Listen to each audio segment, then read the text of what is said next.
Hi everyone, आज ये 25 नवंबर 2025 के करंट अफेयर और स्टैटिक जी के क्वेश्चन को डिस्कस करते हैं। So let's get started without any further delay. प्रश्न संख्या 1 से स्टार्ट करते हैं। हाल ही में आरबीआई ने भारत और यूरोजोन क्रॉस बॉर्डर पेमेंट को बढ़ावा देने के लिए यूपीआई टिप्स एग्रीमेंट शुरू किया है। टिप्स का संबंध किससे है? इसका आंसर होगा यूरोजोन से होगा। इसकी शुरुआत की बात करते हैं, इसे RBI reserve bank of India ने शुरू किया है। टिप्स का विस्तार रूप की बात करते हैं तो टारगेट इंस्टेंट पेमेंट सेटलमेंट है। भारत और यूरो मुद्रा को अपनाने वाले देशों के मध्य क्रॉस बॉर्डर पेमेंट को 10 सेकेंड से कम समय में सेटल करना है। यूपीआई की बात करते हैं। यूपीआई को NPCI national payment corporation of India द्वारा लाया गया था। नवीनतम यूरोजोन सदस्य की बात करते हैं। यूरो मुद्रा को अपनाने वाला नवीनतम देश बुल्गारिया है।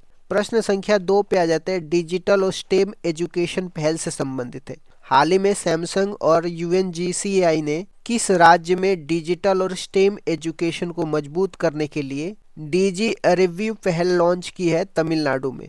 लॉन्चकर्ता की बात करते हैं। सैमसंग और यूएनजीसीएआई है, जिसका full form UN global compact network of India है।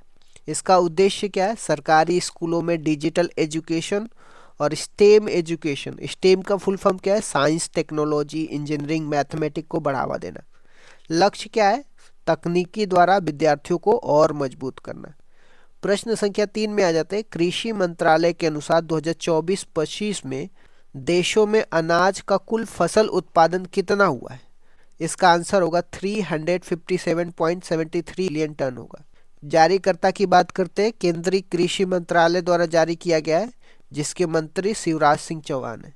वृद्धि की बात करते हैं। 2015-16 के मुकाबले में 251.54 मिलियन टन और उत्पादन में लगभग 106 मिलियन टन की वृद्धि हुई है। प्रमुख फसलों की बात करते हैं, जिसमें चावल 150 मिलियन टन, गेहूं 118 मिलियन टन और दालें 26 मिलियन टन।